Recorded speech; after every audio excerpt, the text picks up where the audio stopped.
అధికారంలో ఉన్నప్పుడు ఒక రూటు, ప్రతిపక్షంలోకి మారినప్పుడు మరో దారి. ఇది వైసీపీ పెద్దల వైఖరి. పవర్లో ఉన్నప్పుడు ప్రతిపక్ష నేతల్ని పార్టీలో చేర్చుకున్న వైసీపీ ఇప్పుడు అదే అనుభవం తమకెదురవుతూ ఉంటే తట్టుకోలేకపోతోంది. అప్పట్లో అవిశ్వాసం ద్వారా స్థానిక సంస్థల్ని కైవసం చేసుకుంది. వైసీపీ నుంచి టీడీపీలో చేరిన పశ్చిమ గోదావరి జిల్లా జడ్పీ చైర్పర్సన్ పై నో కాన్ఫిడెన్స్ కు ప్లాన్ చేస్తున్న ఫ్యాన్ పార్టీపై ఇన్సైడ్ స్టోరీ.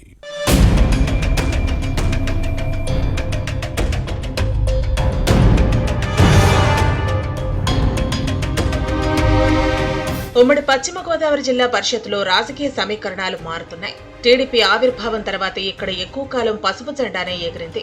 కాంగ్రెస్ కొన్నిసార్లు ప్రాతినిధ్యం వహిస్తే వైసీపీ హయాంలో జరిగిన పంచాయతీరాజ్ ఎన్నికల్లో ఫ్యాన్ పార్టీ విజయం సాధించింది. కానీ రాష్ట్రంలో అధికార మార్పిడి జరిగిన తర్వాత జిల్లా పరిషత్ కూటమి ఏలుబడిలోకి వచ్చింది. దీనిని తిరిగి దక్కించుకునేలా ఫ్యాన్ పార్టీ పావులు కదుపుతోంది.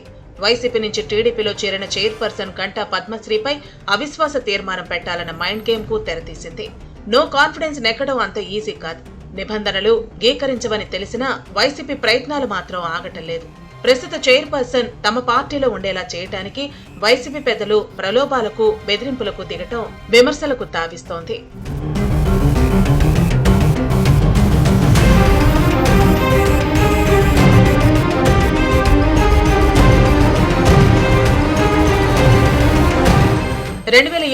పంచాయతీరాజ్ ఎన్నికల్లో ఉమ్మడి పశ్చిమ గోదావరి జిల్లా పరిషత్ చైర్పర్సన్ పీఠాన్ని వైసీపీ దక్కించుకుంది.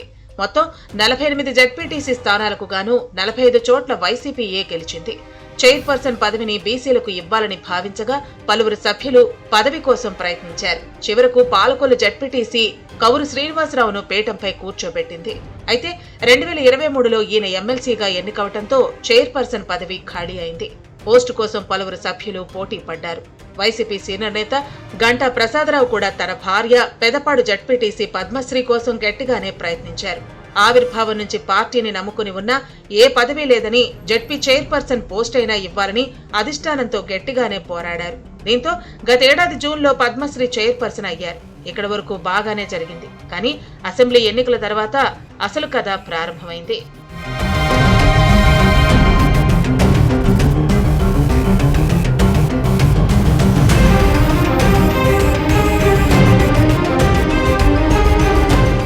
రాష్ట్రంలో కూటమి ప్రభుత్వం ఏర్పడిన తర్వాత కుర్చీలు కదిలే మారిన రాజకీయ పరిణామాల్లో పద్మశ్రీ తన భర్త గంటా ప్రసాదరావుతో కలిసి వైసీపీకి గుడ్ బై చెప్పి టీడీపీలో చేరారు. దీంతో జడ్పీ పీఠం తెలుగుదేశం ఖాతాలో చేరింది.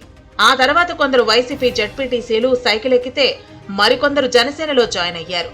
ఈ పరిణామాలు వైసీపీకి మింగుడు పట్టలేదు. దీంతో సామదాన భేద దండోపాయాలతో గంటా దంపతులను దారికి తెచ్చుకునేందుకు ప్రయత్నించినా ఫలితం దక్కలేదు. వైసీపీ జడ్పీటీసీలతో పార్టీ నేతలు తాడేపల్లిగూడెంలో మీటింగులు పెట్టారు. చైర్పర్సన్ పై అవిశ్వాస తీర్మానం ప్రతిపాదించి పదవి నుంచి దింపాలని ప్రయత్నించారు. కానీ అక్కడ వారికి ఎదురుదెబ్బ తగిలింది. కొందరు వైసీపీ జడ్పీటీసీలు ఆ ప్రతిపాదనను వ్యతిరేకించారు. గంటా పద్మశ్రీపై అవిశ్వాస తీర్మానం పెట్టాలంటే నిబంధనలు అంగీకరించవని తేల్చారు. పదవి చేపట్టిన 4 ఏళ్ల తర్వాతే నో కాన్ఫిడెన్స్ ప్రతిపాదించాలన్న రూల్ ఉంది. పద్మశ్రీ బాధ్యతలు స్వీకరించి 1.5 ఏళ్ల మాత్రమే అయింది. దీంతో వైసీపీ నేతల ప్రయత్నాలకు తెరపడింది. అయినప్పటికీ గంటా పద్మశ్రీపై అవిశ్వాస తీర్మానం పెట్టాలన్న పట్టుదలతో ఫ్యాన్ పార్టీ ఉంది. జిల్లా పరిషత్ సర్వసభ్య సమావేశం నిర్వహించాలని ఆ మధ్య అధికారులు భావించారు. అప్పుడు గంటా పద్మశ్రీపై నో కాన్ఫిడెన్స్ మోషన్ ప్రతిపాదించాలని వైసీపీ పెద్దలు నిర్ణయించారు.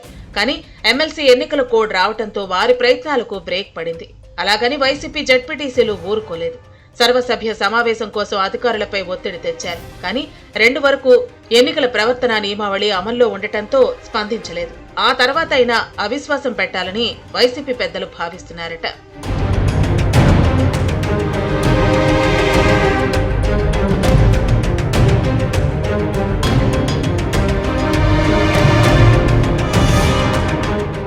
మరోవైపు జంపింగ్ జపాంగ్స్ తో వైసీపీ బలం క్రమంగా తగ్గుతోంది. ప్రస్తుతం జిల్లా పరిషత్లో 48 మంది సభ్యులు ఉన్నారు. కొందరు జడ్పీటీసీలు టీడీపీ జనసేనలో చేరటంతో కూటమి సభ్యుల సంఖ్య 21కి చేరింది. వైసీపీకి 27 మంది సభ్యుల బలం ఉంది. త్వరలోనే ఫ్యాన్ పార్టీ నుంచి మరికొందరు జంప్ అయ్యే అవకాశం ఉందన్న ప్రచారం జరుగుతోంది. వైసీపీ అవిశ్వాసం పెట్టినా గెలిచే అవకాశాలు దాదాపు లేవనే చెప్పాలి. ఇలా తమ ప్రయత్నాలు ఫలించవని తెలిసినా అవిశ్వాస తీర్మానం అస్త్రాన్ని పట్టుకుని ఫ్యాన్ పార్టీ నేతలు వేలాడుతున్నారు. ఏం జరుగుతుందో చూడాలి.